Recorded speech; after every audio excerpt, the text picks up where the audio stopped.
A woman rewriting her story with courage after a life filled with loss. And the power of an unexpected friendship that changed everything forever. As Joanne worked to rebuild her life after losing her husband, a quiet yet transformative friendship with Dale altered her path in unimaginable ways. Dale's silent sacrifices and Joanne's unwavering devotion to her family and her late husband left a lasting impact on their small town. But how did a carpenter's legacy come to life through the doors of a cafe? This story is a testament to how love and friendship can overcome any obstacle. Joanne was a widowed mother of 3. Her late husband had spent years working tirelessly to fulfill his dream of opening a restaurant. He poured his heart and soul into it, but tragically he passed away just 3 years after it opened. Determined not to lose what her husband had built, Joanne decided to leave her own job and take over the restaurant. But it wasn't an easy decision. With 3 kids to care for and bills piling up, the restaurant's income barely covered her growing expenses. As Joanne reflected on her struggles, she noticed the soup bubbling on the stove. She quickly turned off the heat, carefully ladled it into a bowl and then packed it neatly. The restaurant had just opened for the day, and the soup of the day was ready. Taking the package in hand, she stepped outside. The bitter winter air hit her face as she trudged a few steps across the snow-covered sidewalk to the neighboring woodshop. Taking a deep breath of the woody scent, she remarked, "Ah, this winter is brutal." Dale, the carpenter working inside, looked up from his task and replied, "Yeah, it really is." Handing him the package, Joanne said, "I brought your meal. Make sure to eat it while it's still hot, okay?" Dale gave a small smile and responded, "You really don't have to do this every day, you know? At least let me pay you for it." With a playful tone, Joanne replied, "Hey, don't you remember our deal? You hold your business meetings and client visits at my restaurant, and I bring you hot homemade meals every day. Don't you dare try to pay me." She chuckled softly, and Dale looked at her with gratitude. Dale was 72, a carpenter who carried the weight of many hard years on his shoulders. After losing his wife a few years ago, he'd grown deeply lonely, almost withdrawing from life. Joanne's husband had noticed this and made it a habit to bring Dale meals every day. After her husband passed, Joanne took it upon herself to continue that tradition. Joanne often wondered if Dale even ate anything else during the day. The poor man often seemed lost in a sorrowful silence. Though making him smile was no easy feat, Dale's grateful glances told Joanne just how much this small act of kindness meant to him. Despite growing up in a small town, Dale had earned a reputation as a skilled carpenter. He had a remarkable talent for replicating or creating furniture from just a single glance or an idea, showcasing extraordinary craftsmanship. This reputation even brought special clients from the city to seek him out. However, over time, the furniture industry shifted toward mass production and disposable materials.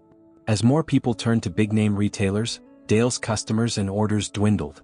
Now, only those seeking unique, custom designs reached out to him. Joanne, noticing how Dale constantly tried to pay for the meals and seemed embarrassed by her kindness, came up with a solution.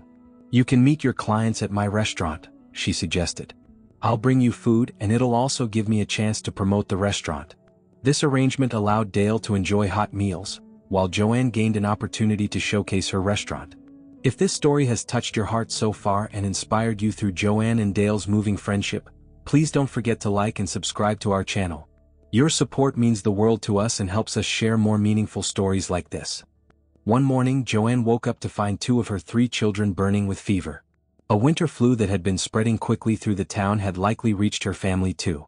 She had no choice but to keep the restaurant closed that day and spent the entire day caring for her kids. Around midday there was a knock at the door. It was Dale. "I was worried about you," he said, concern etched on his face.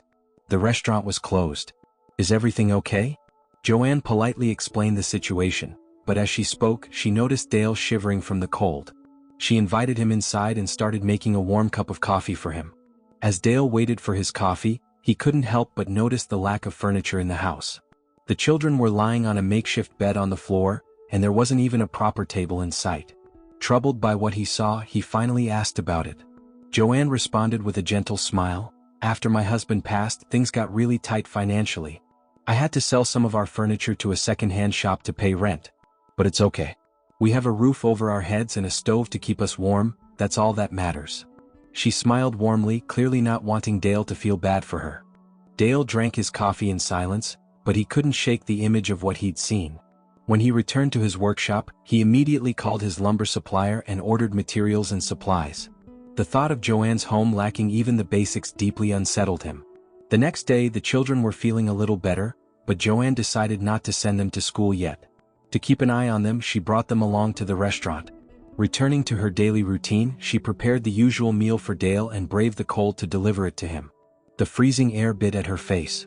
"This winter is going to last longer than I thought," Joanne mused, feeling the harshness of the weather more acutely with each passing day. Weeks went by. The town remained blanketed in snow, and the winter's grip tightened. Yet, despite the challenges, Joanne fought tirelessly to juggle taking care of her children and keeping the restaurant running. Dale, meanwhile, worked quietly but determinedly, putting a plan in motion to help Joanne in his own way. That morning, after opening her restaurant and preparing everything for the day, Joanne sat down at one of the small tables with her coffee in hand. She stared out the window, watching the snow fall peacefully. Just then she spotted Dale outside, struggling to carry a large wooden plank into the shop. But suddenly he dropped to his knees. Alarmed, Joanne rushed out to him. Dale's face was filled with anguish as he clutched his chest, coughing violently. Joanne, unsure of what to do, loosened his scarf and tried to make him comfortable, but within seconds, Dale collapsed into the snow, unconscious. His head rested on Joanne's lap, motionless. Panic-stricken, Joanne immediately called 911 and explained the situation. The ambulance arrived shortly after, and Joanne, staying by Dale's side as his closest companion, left the restaurant and rode with him to the hospital. She waited anxiously for hours while doctors performed tests, but no one gave her any updates. Her worry grew with every passing moment. Finally, a doctor approached. Joanne sprang to her feet, her voice trembling. "How is Dale? What's going on?" The doctor took a deep breath and said, "Dale has a severe long-term issue with his lungs. Unfortunately, the disease has progressed significantly. Years of inhaling sawdust and debris from his carpentry work likely caused it. The condition has reached an irreversible stage." Joanne was stunned, the weight of the words sinking in. "What happens now?" she asked, her voice barely a whisper. The doctor, with a somber expression, replied, "I'm afraid he can't go back home. He'll need to stay here for the rest of his life to ensure he's not in pain. I'm so sorry, but he doesn't have much time left." Tears welled up in Joanne's eyes as she struggled to process the news. "No, this can't be real. This can't be happening," she said, her voice breaking. The doctor gently nodded. "I understand. It's a difficult situation." Joanne took a shaky breath before asking, "Can I see him?" The doctor led her to Dale's room. When she entered, she saw him lying in the hospital bed, his face pale and tired. Yet there was a quiet sense of peace about him. Joanne sat by his bedside, taking his hands in hers. She stayed there in silence, her tears falling freely as she realized just how much Dale meant to her. When Dale slowly opened his eyes, he noticed Joanne crying beside him. With a faint smile, he said, "Hey, don't be sad, Joanne. I'm not sad. Most of my life was wonderful." Joanne smiled through her tears, her voice trembling as she replied, "Oh, Dale." In that moment, Dale became more talkative than ever. He started sharing stories about his life, his wife, and his past. "My wife. She was an amazing cook," he said, his eyes welling up. "She never let me set foot in the kitchen. But after she passed, I stopped eating altogether. Then your husband. That incredible man. He noticed right away. He made me eat again. I swear, sometimes I think he put my favorite dishes on the menu just for me," he said with a soft laugh. Joanne joined in, smiling through her sadness. Dale continued, his voice soft but steady. "I was heartbroken when we lost him. He wasn't just a good man, he was an extraordinary one. He cared about everyone around him and made them feel seen. Losing him left a void that I didn't think could ever be filled." Joanne lowered her gaze, her hands trembling slightly. Her voice wavered as she replied, "Yes, he truly was. He had a way of making people feel special." Dale offered a weak smile and said, "But then you stepped in, Joanne. Even with the immense responsibility of raising 3 kids on your own, you never let go of his memory. You kept him alive in everything you did. I've always admired that about you." He paused, looking directly at her, his voice filled with gratitude. "And you never forgot about me. Thanks to you, I've had a warm meal every day. You made sure I was cared for even when I didn't care enough for myself." A quiet, emotional moment passed between them, the weight of their shared memories hanging in the air. Just then, a nurse entered the room, her tone gentle but firm. "I'm sorry, but visiting hours are almost over," she said softly, her sympathetic eyes lingering on Joanne. Joanne tightened her grip on Dale's hand, unwilling to leave. Dale placed his frail hand over hers and spoke with determination. "Joanne, my shop is yours now. It's the least I can do." Joanne's eyes widened in shock. "Dale? What do you mean?" "I can't possibly," she began, but Dale interrupted her, his voice firm despite his condition. "Listen to me, Joanne. Rent it out for now.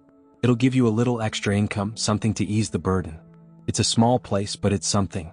Maybe one day when the time is right and things get better, you can combine it with your restaurant or turn it into a little cafe.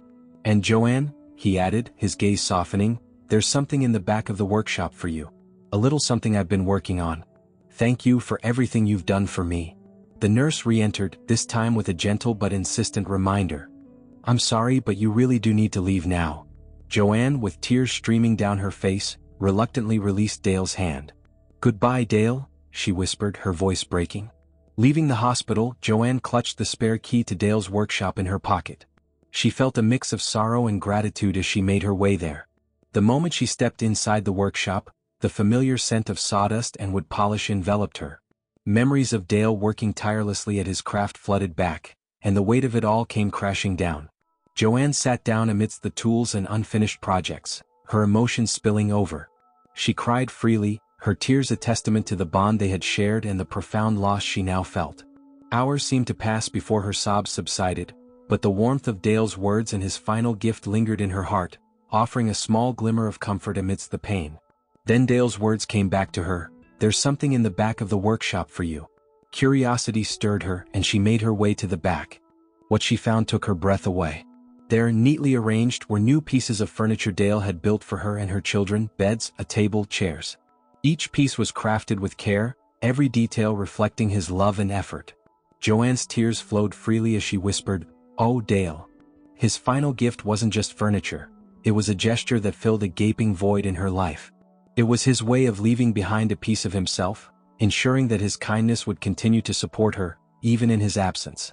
Joanne had Dale's handcrafted furniture moved to her home and carefully arranged each piece. The moment was deeply emotional and meaningful for her. Every item reflected Dale's love, care, and selflessness, filling her heart with both gratitude and sorrow. The next day, she bought a bouquet of flowers and went to the hospital to thank Dale. But there, she was met with heartbreaking news. Dale had passed away peacefully the night before. The doctors assured Joanne that he hadn't suffered and had left this world in peace. The news devastated Joanne. Dale had been an irreplaceable part of her and her children's lives. She mourned his loss but resolved to keep his memory alive. Over the next few years, Joanne rented out Dale's workshop, saving every penny she could. Eventually, she saved enough to merge the workshop with her restaurant, transforming it into a cozy little cafe. She named it Dale's Cafe. To honor his legacy, she displayed some of Dale's most remarkable creations in the cafe, turning it into more than just a place for food and drinks. It became a symbol of inspiration and a tribute to the man who had touched so many lives. Joanne ran the cafe with love and dedication, cherishing the memories of both her husband and Dale.